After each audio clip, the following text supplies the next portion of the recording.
Antes de continuar con nuestra transmisión, vamos a escuchar algunos de los testimonios de algunos académicos especializados en la materia de política económica. Sobre el discurso de primero los pobres, pues la clave es no puede haber bienestar si hay pobreza, ¿no? Entonces, de entrada sí hay un tema de clase, pero también hay otros sectores y hay otras visiones que tenemos que atender.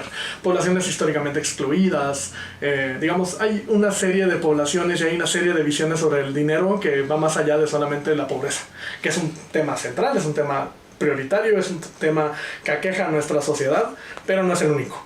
Y eso es muy importante tomarlo en cuenta. ¿Y sobre qué se puede hacer? Uno, la participación es fundamental. Entender que la democracia no solo se queda en el voto, que hay una serie de mecanismos en los que la gente que tiene la capacidad puede participar y tiene que involucrarse, y que empieza desde los presupuestos participativos en el caso de la Ciudad de México hasta la rendición de cuentas con diputados, con los legisladores en general, tanto locales como federales, pero también utilizar los mecanismos que están a disposición de la población y hacerlos efectivos y hacerlos útiles. Me parece que en un primer momento tiene que ser así porque, como sabemos, hay 30 millones de pobres, ¿no? Y en algún momento hasta en extrema pobreza.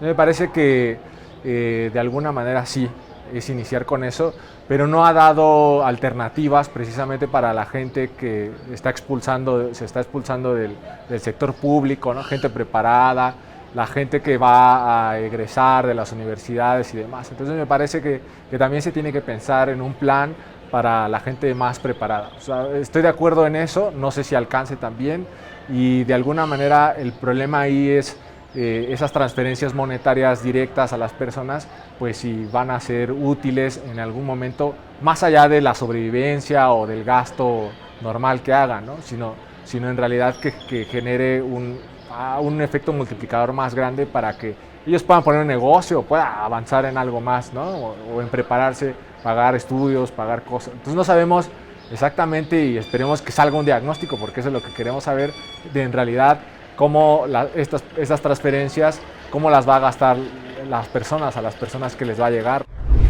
Los gobiernos tienen que asumir, en especial el gobierno federal, una mayor transparencia proactiva. ¿Qué quiere decir esto? Darnos información sobre quiénes son los beneficiarios, a dónde están llegando los recursos, quién es el ganador y el perdedor de los subsidios y las transferencias directas. Digamos, el clientelismo se sostiene mientras, uno, haya intermediarios, y dos, no haya información sobre quién está recibiendo ese dinero. Hay dos caras de una misma moneda. El problema es, mientras no se corrijan las fallas estructurales que llevan a las prácticas clientelares, esto se va a seguir replicando. Obviamente, en Capital 21 estamos a favor y construyendo una nueva televisión pública que tiene que ver con la horizontalidad.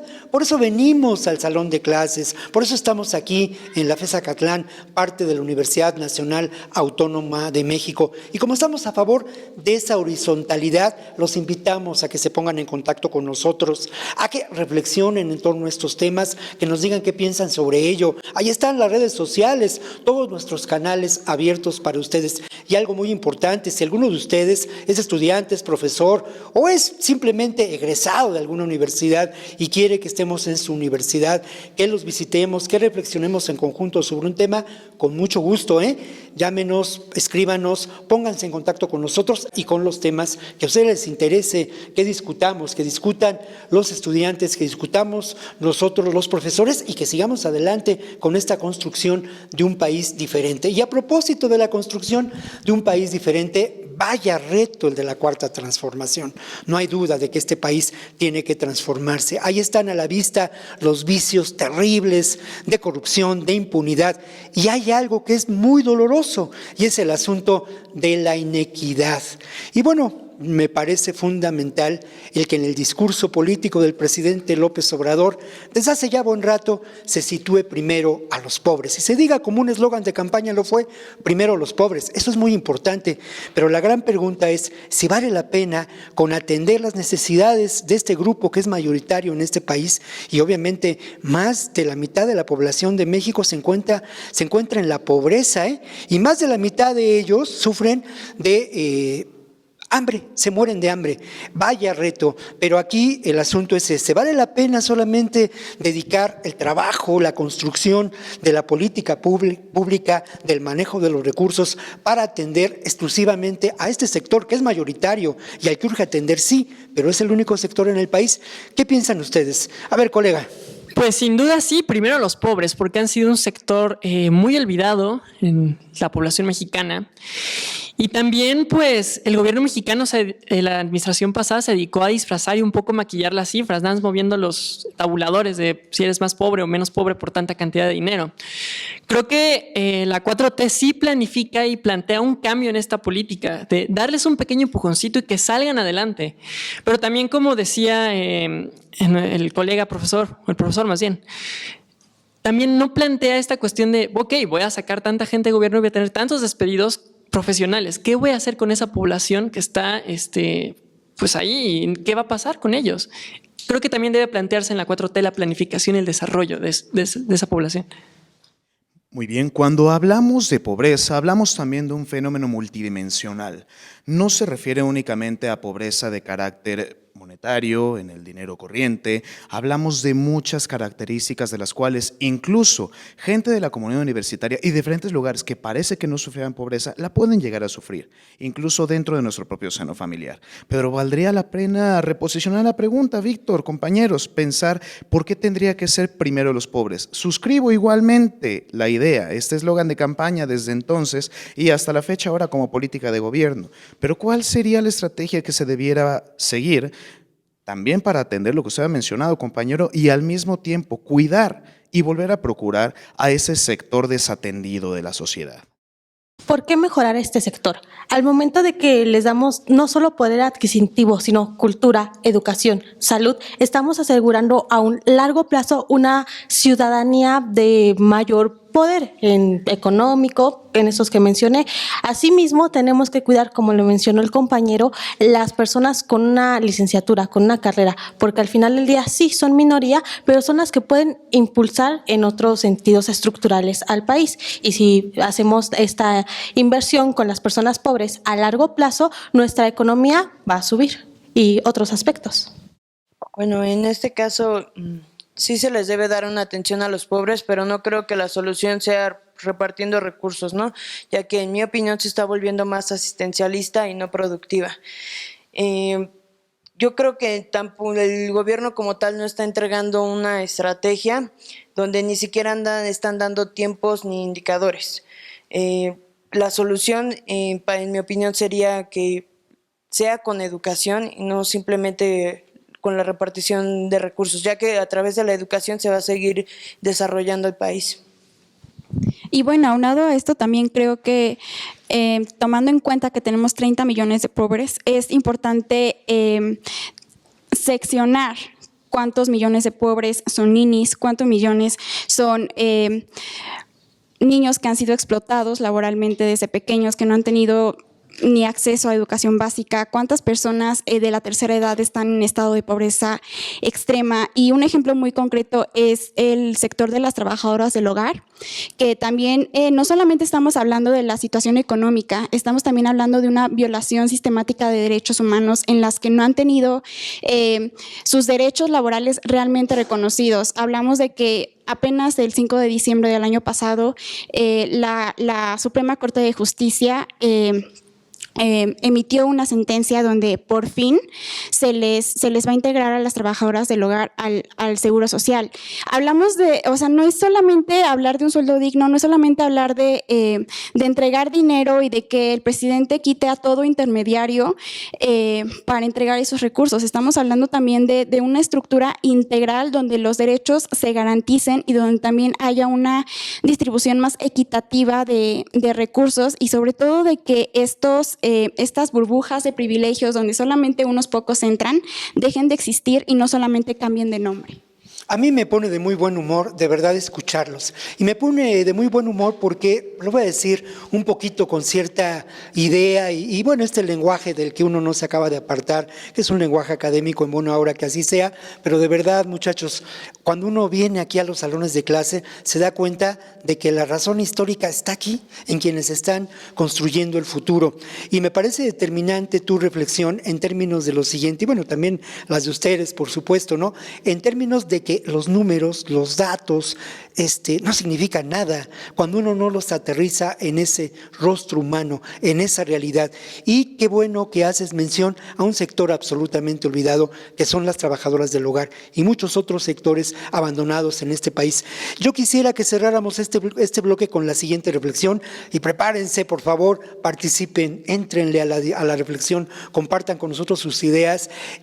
El tema es lo que ha sido esos mecanismos clientelares, ¿no? O sea, de pronto el Estado mexicano, el sistema político mexicano, cuando concluye la Revolución Mexicana, no se espanten, no voy a hacer una larga historia, pero cuando concluye la Revolución Mexicana, aprovecha en la construcción del sistema político nacional a diferentes sectores. Y a partir de esos sectores genera dinero para esos sectores en transferencias, pues que ahora podemos decir que son transferencias directas. En ese momento se construyen sectores como la CTM, sindicatos que son parte del sistema político mexicano, y hay un control político y hay un manejo de esos recursos de manera discrecional. Eso genera una enorme corrupción, pero también genera lo que podemos pensar es ni más ni menos que el control político.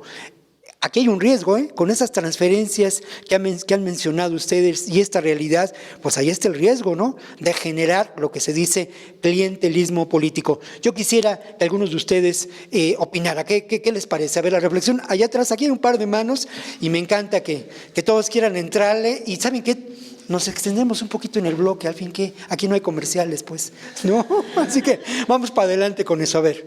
Para que se dé el clientelismo en los programas sociales es necesario un intermediario. El clientelismo es de persona a persona. Entonces, López Obrador, por medio de estas entregas, quiere eliminarlo.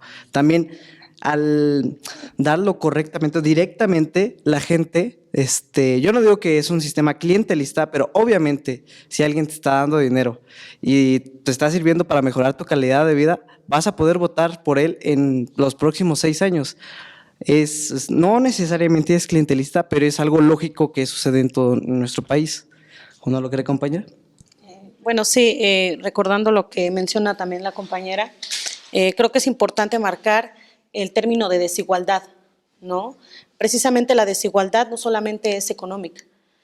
Citando a un teórico del siglo XX llamado Antonio Gramsci, él menciona que la desigualdad precisamente también es cultural, es económica, es intelectual, ¿no?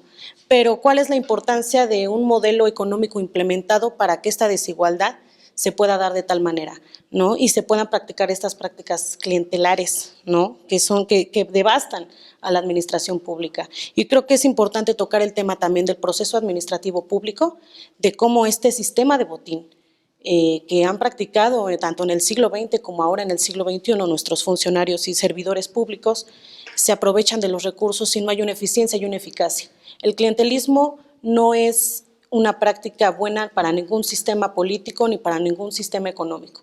Sin embargo, se sigue repitiendo. Entonces, yo creo que dejo la pregunta abierta al foro, si realmente hay una cuarta transformación, y porque las prácticas del priismo de los 80s, de los 70s, se siguen replicando de esta manera. Pues contestando a la pregunta, considero que no hay una cuarta transformación en este aspecto de las prácticas. Concuerdo bastante en ello. Y efectivamente, o sea, las clientelas políticas se siguen desarrollando a través del municipio mexicano, que en abril de hecho cumple 500 años, dato.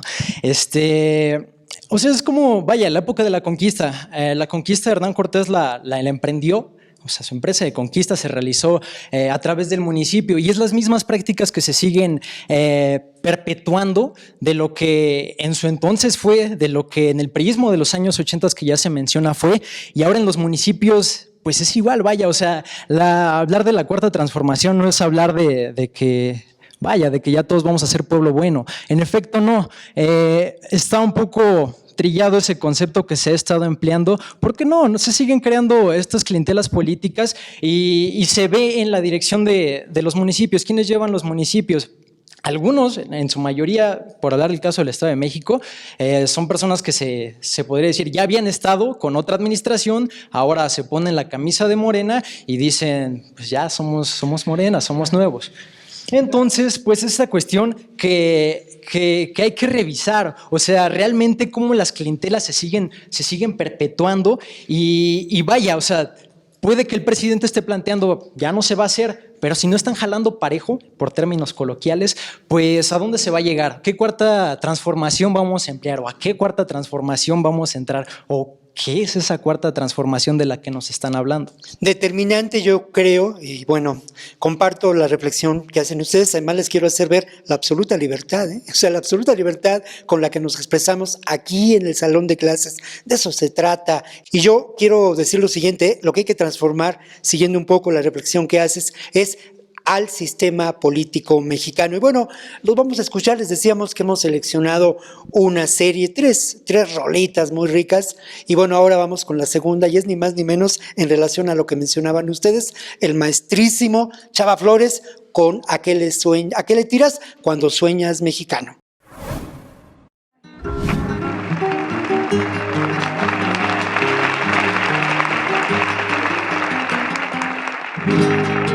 ¿A qué le tiras cuando sueñas mexicano?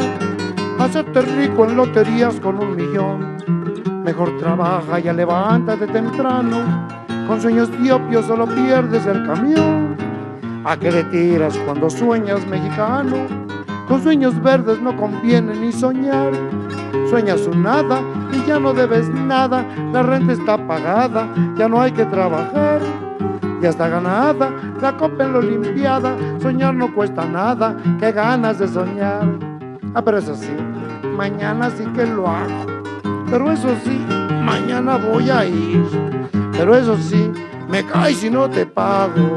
¿A qué le tiras cuando sueñas sin cumplir?